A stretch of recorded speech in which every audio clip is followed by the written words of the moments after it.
ജീവശാസ്ത്രവുമായി ബന്ധപ്പെട്ട് PSC ചോദിച്ച ചോദ്യോത്തരങ്ങളാണ് നാം ഇന്ന് പഠിക്കാൻ പോകുന്നത്. അന്നജത്തിലെ അടിസ്ഥാന ഘടകം ഏത്? അന്നജത്തിലെ അടിസ്ഥാന ഘടകമാണ് ഗ്ലൂക്കോസ്. ഗ്ലൂക്കോസ് ആണ് അന്നജത്തിലെ അടിസ്ഥാന ഘടകം. മസ്തിഷ്കത്തിന് ഊർജം നൽകുന്ന ആഹാര ഘടകം കൂടിയാണ് ഗ്ലൂക്കോസ്. നോട്ട് ചെയ്യാം. മസ്തിഷ്കത്തിന് ഊർജം നൽകുന്ന ആഹാര ഘടകം കൂടിയാണ് ഗ്ലൂക്കോസ്. സസ്യങ്ങളിൽ കോശത്തിലെ എല്ലാ പ്രവർത്തനങ്ങളെയും നിയന്ത്രിക്കുന്ന ഭാഗം ഏത്? സസ്യങ്ങളിൽ കോശത്തിലെ എല്ലാ പ്രവർത്തനങ്ങളെയും നിയന്ത്രിക്കുന്നത് മർമ്മമാണ്. മർമ്മമാണ് സസ്യങ്ങളിൽ കോശത്തിലെ എല്ലാ പ്രവർത്തനങ്ങളെയും നിയന്ത്രിക്കുന്നത്. പ്രകാശത്തിന് നേർക്ക് വളരാനുള്ള സസ്യങ്ങളുടെ പ്രവണത എന്താണ്? പ്രകാശത്തിന് നേർക്ക് വളരാനുള്ള സസ്യങ്ങളുടെ പ്രവണതയാണ് ഫോട്ടോട്രോപിസം. ഫോട്ടോട്രോപിസമാണ് പ്രകാശത്തിന് നേർക്ക് വളരാനുള്ള സസ്യങ്ങളുടെ പ്രവണത. ലോകത്തിലെ ഏറ്റവും ഉയരം കൂടിയ പൂവ് ഏത്? ലോകത്തിലെ ഏറ്റവും ഉയരം കൂടിയ പൂവാണ് ടൈറ്റൻ ആരം. ടൈറ്റൻ ആരമാണ് ലോകത്തിലെ ഏറ്റവും ഉയരം കൂടിയ പൂവ്. ഭൂമിയിലെ ആകെ ജീവിവർഗത്തിന്റെ എത്ര ശതമാനമാണ് ഷഡ്പദങ്ങൾ? ഭൂമിയിലെ ആകെ ജീവിവർഗത്തിന്റെ 70% ഷഡ്പദങ്ങൾ. 70% ഭൂമിയിലെ ആകെ ജീവിവർഗത്തിന്റെ ഷഡ്പദങ്ങൾ കാണപ്പെടുന്നത് 70%. മുന്തിരിയുടെ ശാസ്ത്രീയ നാമം എന്ത്? മുന്തിരിയുടെ ശാസ്ത്രീയ നാമമാണ് വിറ്റിസ് വിനിഫെറ. വിറ്റിസ് വിനിഫെറ എന്നാണ് മുന്തിരിയുടെ ശാസ്ത്രീയ നാമം.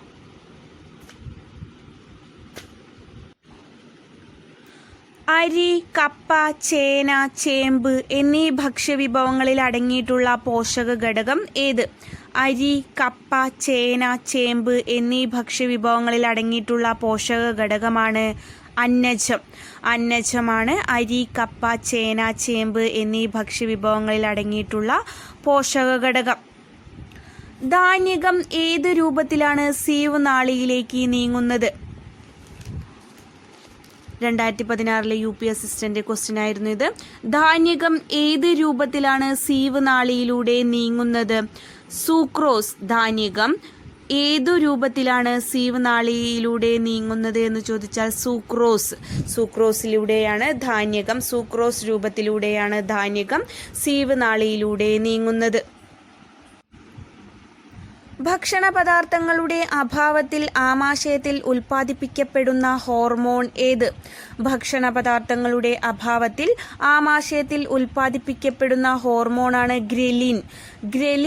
ഗ്രലിൻ എന്ന ഹോർമോണാണ് ഭക്ഷണ പദാർത്ഥങ്ങളുടെ അഭാവത്തിൽ ആമാശയത്തിൽ ഉൽപ്പാദിപ്പിക്കപ്പെടുന്ന ഹോർമോൺ. പുരുഷന്മാരിൽ സ്ത്രൈണത പ്രകടമാകുന്നതിന് പറയുന്ന പേര് എന്ത്? പുരുഷന്മാരിൽ സ്ത്രൈണത പ്രകടമാകുന്നതാണ് ഗൈനക്കോമാസ്റ്റിയ. ഗൈനക്കോമാസ്റ്റിയയാണ് പുരുഷന്മാരിൽ സ്ത്രൈണത പ്രകടമാകുന്നത്. ഇതുപോലെ തന്നെ സ്ത്രീകളിൽ പുരുഷ സ്വഭാവം പ്രകടമാകുന്നതിന് പറയുന്ന പേരാണ് വിറുലിസം. വിറുലിസം. സ്ത്രീകളിൽ പുരുഷ സ്വഭാവം പ്രകടമാകുന്നതാണ് വിറുലിസം. പുരുഷന്മാരിൽ സ്ത്രൈണത പ്രകടമാകുന്നത് ഗൈനക്കോമാസ്റ്റിയയാണ്. നായക ഗ്രന്ഥി എന്നറിയപ്പെടുന്ന ഗ്രന്ഥി ഏത്? നായക ഗ്രന്ഥി എന്നറിയപ്പെടുന്നത് പീയൂഷ ഗ്രന്ഥിയെയാണ്. പീയൂഷ ഗ്രന്ഥിയെയാണ് നായക ഗ്രന്ഥി എന്ന് അറിയപ്പെടുന്നത്. ഇൻസുലിന്റെ അഭാവം കാരണം ഉണ്ടാകുന്ന രോഗം ഏത്? ഇൻസുലിന്റെ അഭാവം കാരണം ഉണ്ടാകുന്ന രോഗമാണ് പ്രമേഹം. പ്രമേഹമാണ് ഇൻസുലിന്റെ അഭാവം കാരണം ഉണ്ടാകുന്ന രോഗം. ശരീരത്തിൽ വീക്കം, അലർജി എന്നിവ ഇല്ലാതാക്കാൻ സഹായിക്കുന്ന ഹോർമോൺ ഏതാണ്? ശരീരത്തിൽ വീക്കം, അലർജി എന്നിവ ഇല്ലാതാക്കാൻ സഹായിക്കുന്ന ഹോർമോണാണ് കോർട്ടിസോൾ. കോർട്ടിസോൾ ആണ് ശരീരത്തിൽ വീക്കം, അലർജി എന്നിവ ഇല്ലാതാക്കാൻ സഹായിക്കുന്ന ഹോർമോൺ. സാധാരണ മനുഷ്യരിലെ രക്തത്തിലെ ഗ്ലൂക്കോസിന്റെ അളവ് എത്ര? സാധാരണ മനുഷ്യരിലെ രക്തത്തിലെ ഗ്ലൂക്കോസിന്റെ അളവ് 80 മുതൽ 120 മില്ലിഗ്രാം ആണ്. 80 മുതൽ 120 മില്ലിഗ്രാമാണ് സാധാരണ മനുഷ്യരിലെ രക്തത്തിലെ ഗ്ലൂക്കോസിന്റെ അളവ്. ഇത് ഒന്ന് നോട്ട് ചെയ്യുക. SCERT പാഠപുസ്തകത്തിൽ കൊടുത്തിരിക്കുന്നത് 70 മുതൽ 110 രണ്ടും പഠിച്ചു വെക്കുക. ഓപ്ഷൻ നോക്കിയിട്ട് ചെയ്യണം. സാധാരണ മനുഷ്യരിലെ രക്തത്തിലെ ഗ്ലൂക്കോസിന്റെ അളവ് 80 മുതൽ 120 ആൻസർ ഉണ്ടായിരുന്നത്. പക്ഷെ SCERT പുസ്തകത്തിൽ കൊടുത്തിട്ടുള്ളത് 70 മുതൽ 110 ആണ് കൊടുത്തിട്ടുള്ളത്. ശരീരത്തിലെ ഇരുമ്പിന്റെ ആഗിരണത്തെ ഉത്തേജിപ്പിക്കുന്ന ജീവകം ഏത്? ശരീരത്തിലെ ഇരുമ്പിന്റെ ആഗിരണത്തെ ഉത്തേജിപ്പിക്കുന്ന ജീവകമാണ് ജീവകം സി. ജീവകം സി ആണ് ശരീരത്തിലെ ഇരുമ്പിന്റെ ആഗിരണത്തെ ഉത്തേജിപ്പിക്കുന്ന ജീവകം. ജീവകം എയുടെ അപര്യാപ്തത മൂലമുണ്ടാകുന്ന രോഗം ഏത്? ജീവകം എയുടെ അപര്യാപ്തത മൂലം ഉണ്ടാകുന്ന രോഗമാണ്. ഓപ്ഷനിൽ നിശാന്തത ഉണ്ടെങ്കിൽ നിശാന്തതയാണ്, അല്ലെങ്കിൽ സീറോഫ്താൽമിയ. രണ്ടും പഠിച്ചു വെക്കുക. ജീവകം എയുടെ അപര്യാപ്തത രോഗങ്ങളാണ് നിശാന്തത, സീറോഫ്താൽമിയ എന്നിവ. ജീവകം എയുടെ അപര്യാപ്തത രോഗങ്ങളാണ് നിശാന്തത, സീറോഫ്താൽമിയ എന്നിവ. ഹോർമോണായി കണക്കാക്കാവുന്ന ജീവകം ഏത്? ഹോർമോണായി കണക്കാക്കാവുന്ന ജീവകമാണ് ജീവകം ഇ. ജീവകം ഇ ആണ് ഹോർമോണായി കണക്കാക്കാവുന്ന ജീവകം. മനുഷ്യ ശരീരത്തിലെ ജലത്തിന്റെ അളവ് എത്ര? മനുഷ്യ ശരീരത്തിലെ ജലത്തിന്റെ അളവ് ഏകദേശം 65%. 65% മനുഷ്യ ശരീരത്തിലെ ജലത്തിന്റെ അളവ്. രോഗങ്ങളുടെ രാജാവ് എന്നറിയപ്പെടുന്ന രോഗം ഏത്? രോഗങ്ങളുടെ രാജാവ് എന്നറിയപ്പെടുന്ന രോഗമാണ് ക്ഷയരോഗം. ക്ഷയരോഗമാണ് രോഗങ്ങളുടെ രാജാവ് എന്നറിയപ്പെടുന്ന രോഗം. സൂക്ഷ്മജീവികൾ മൂലമാണ് സാംക്രമിക രോഗങ്ങൾ ഉണ്ടാകുന്നത് എന്ന് കണ്ടുപിടിച്ച ശാസ്ത്രജ്ഞൻ ആര്? സൂക്ഷ്മജീവികൾ മൂലമാണ് സാംക്രമിക രോഗങ്ങൾ ഉണ്ടാകുന്നത് എന്ന് കണ്ടുപിടിച്ച ശാസ്ത്രജ്ഞനാണ് ലൂയി പാസ്ചർ. ലൂയി പാസ്ചർ ആണ് സൂക്ഷ്മജീവികൾ മൂലമാണ് സാംക്രമിക രോഗങ്ങൾ ഉണ്ടാകുന്നത് എന്ന് കണ്ടുപിടിച്ച ശാസ്ത്രജ്ഞൻ. കൊതുകുജന്യ രോഗങ്ങളും ജലജന്യ രോഗങ്ങളും മസ്റ്റായിട്ട് പഠിച്ചു വെക്കുക. കാരണം അതൊന്നൊരു ക്വസ്റ്റ്യൻ എന്തായാലും വരുന്നതാണ്. കഴിഞ്ഞ LPക്ക് വന്ന ക്വസ്റ്റ്യൻ താഴെ പറയുന്നവയിൽ കൊതുകുജന്യമല്ലാത്തത് ഏതെന്ന്. അതിൽ ഓപ്ഷൻസ് ഉണ്ടായിരുന്ന മലമ്പനി, ടൈഫോയിഡ്, മന്ത്, ഡെങ്കിപ്പനി. ഇതിൽ കൊതുകുജന്യമല്ലാത്തത് ടൈഫോയിഡാണ്. ടൈഫോയിഡാണ് കൊതുകുജന്യമല്ലാത്ത രോഗം. ബാക്കിയുള്ളതൊക്കെ കൊതുകുജന്യമാണ്.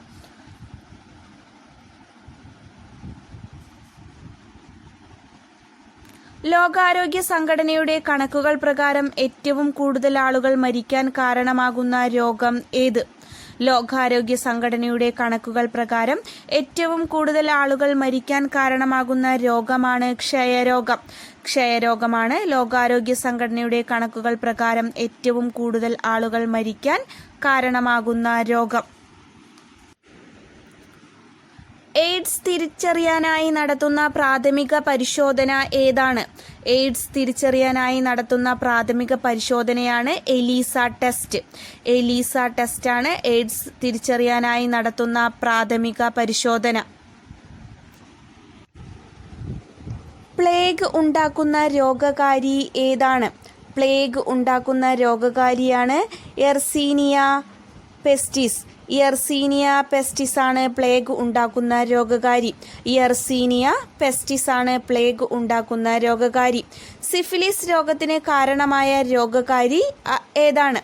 സിഫിലിസ് രോഗത്തിന് കാരണമായ രോഗകാരിയാണ് ട്രിപ്പോനിമ പെല്ലേഡിയം. ട്രിപ്പോനിമ പെല്ലേഡിയമാണ് സിഫിലിസ് രോഗത്തിന് കാരണമായ രോഗകാരി.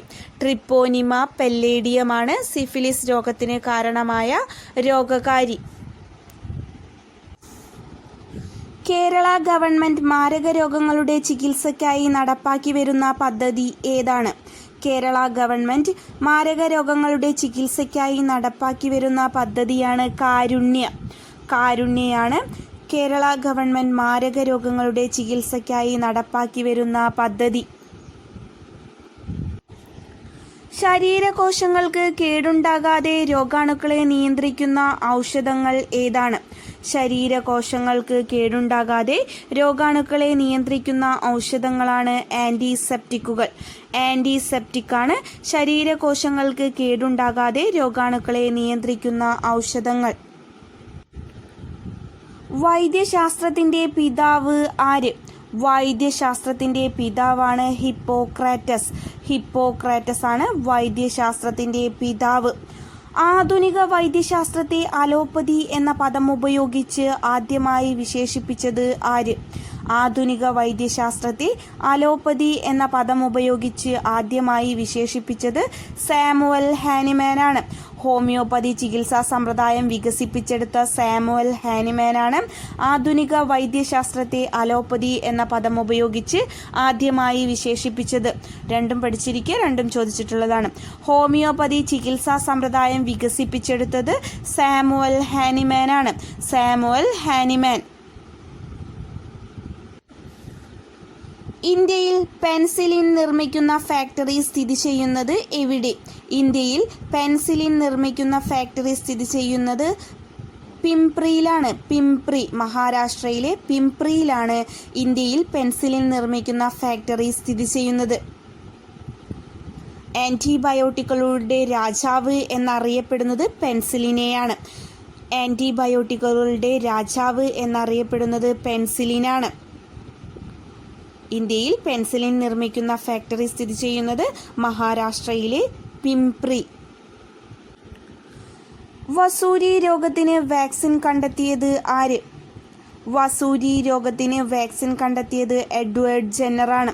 എഡ്വേർഡ് ജെന്നറാണ് വസൂരി രോഗത്തിന് വാക്സിൻ കണ്ടെത്തിയത്. ആയുർവേദത്തിന്റെ തലസ്ഥാനം എന്ന പേരിൽ അറിയപ്പെടുന്ന സ്ഥലം ഏത്? ആയുർവേദത്തിന്റെ തലസ്ഥാനം എന്നറിയപ്പെടുന്ന സ്ഥലമാണ് കോട്ടയ്ക്കൽ. കോട്ടയ്ക്കലാണ് ആയുർവേദത്തിന്റെ തലസ്ഥാനം എന്നറിയപ്പെടുന്ന സ്ഥലം. രോഗങ്ങളെക്കുറിച്ചുള്ള പഠനം ഏതു പേരിൽ അറിയപ്പെടുന്നു?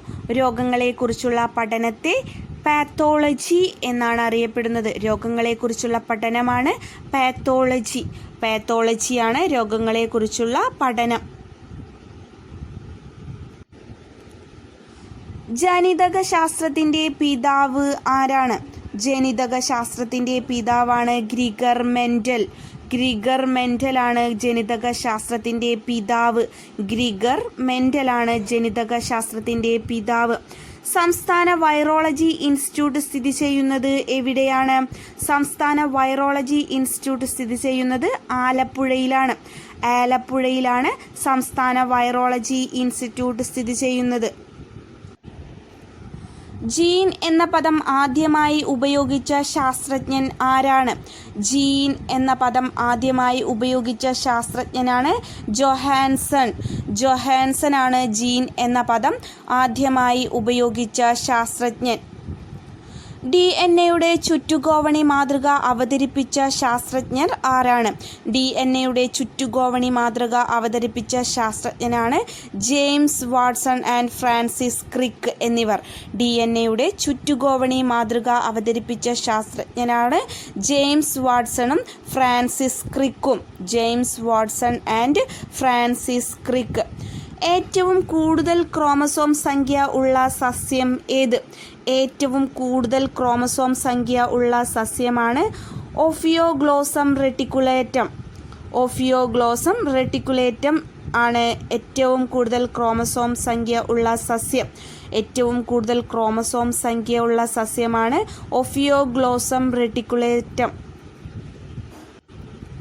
ഒരു പൂർണ്ണ സെറ്റ് DNA അറിയപ്പെടുന്നത് ഏതു പേരിലാണ്? ഒരു പൂർണ്ണ സെറ്റ് DNA അറിയപ്പെടുന്നത് ജീനോം എന്ന പേരിലാണ്. ജീനോം എന്ന പേരിലാണ് ഒരു പൂർണ്ണ സെറ്റ് DNA അറിയപ്പെടുന്നത്.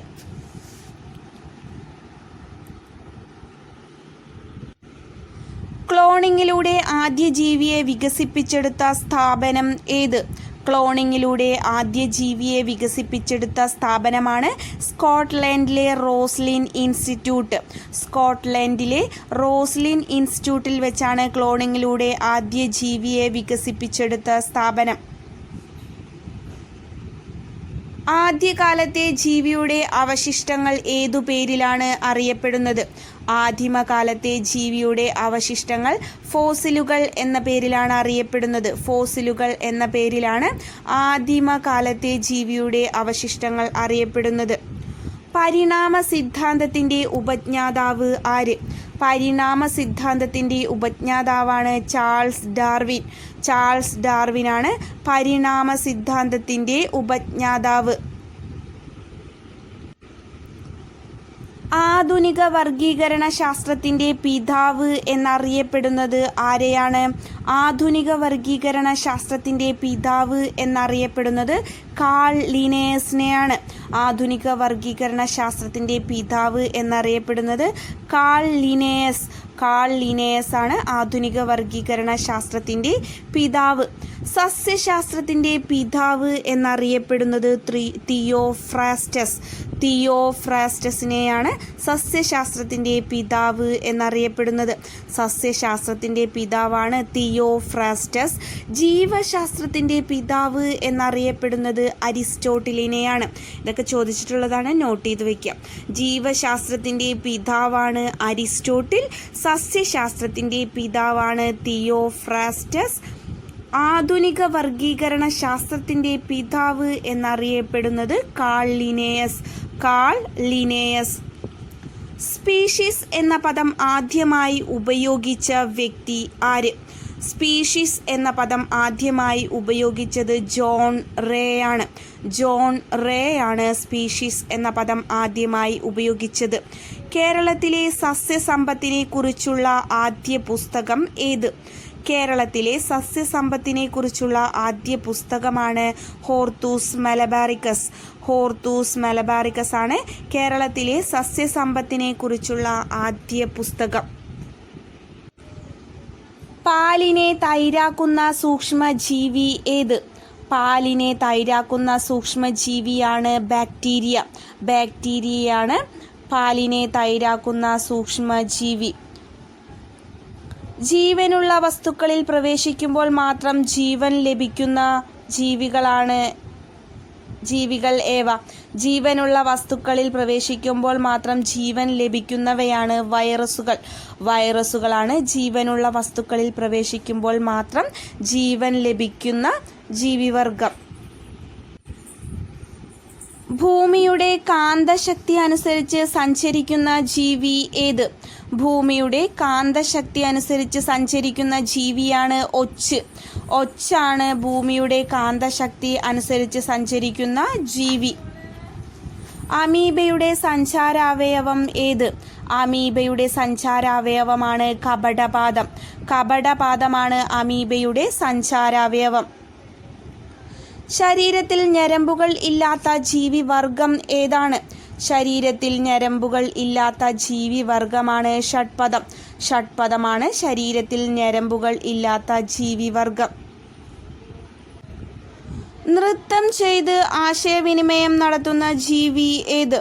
നൃത്തം ചെയ്ത് ആശയവിനിമയം നടത്തുന്ന ജീവിയാണ് തേനീച്ചകൾ. തേനീച്ചകളാണ് നൃത്തം ചെയ്ത് ആശയവിനിമയം നടത്തുന്ന ജീവികൾ. ആൺകൊതുകിൻ്റെ ശരാശരി ആയുസ് എത്രയാണ്? ആൺകൊതുകിൻ്റെ ശരാശരി ആയുസ് 10 ദിവസമാണ്. ആൺകൊതുകിൻ്റെ ശരാശരി ആയുസ് 10 ദിവസമാണ്. ആണവ ദുരന്തത്തിൽ നിന്ന് പോലും രക്ഷപ്പെടാൻ സാധിക്കുന്ന ജീവി ഏതാണ്? ആണവ ദുരന്തത്തിൽ നിന്ന് പോലും രക്ഷപ്പെടാൻ സാധിക്കുന്ന ജീവിയാണ് പാറ്റ. പാറ്റയാണ് ആണവ ദുരന്തത്തിൽ നിന്ന് പോലും രക്ഷപ്പെടാൻ സാധിക്കുന്ന ജീവി.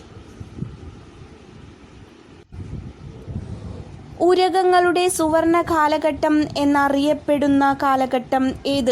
ഉരഗങ്ങളുടെ സുവർണ കാലഘട്ടം എന്നറിയപ്പെടുന്നത് മീസോസോയിക് കാലഘട്ടമാണ്.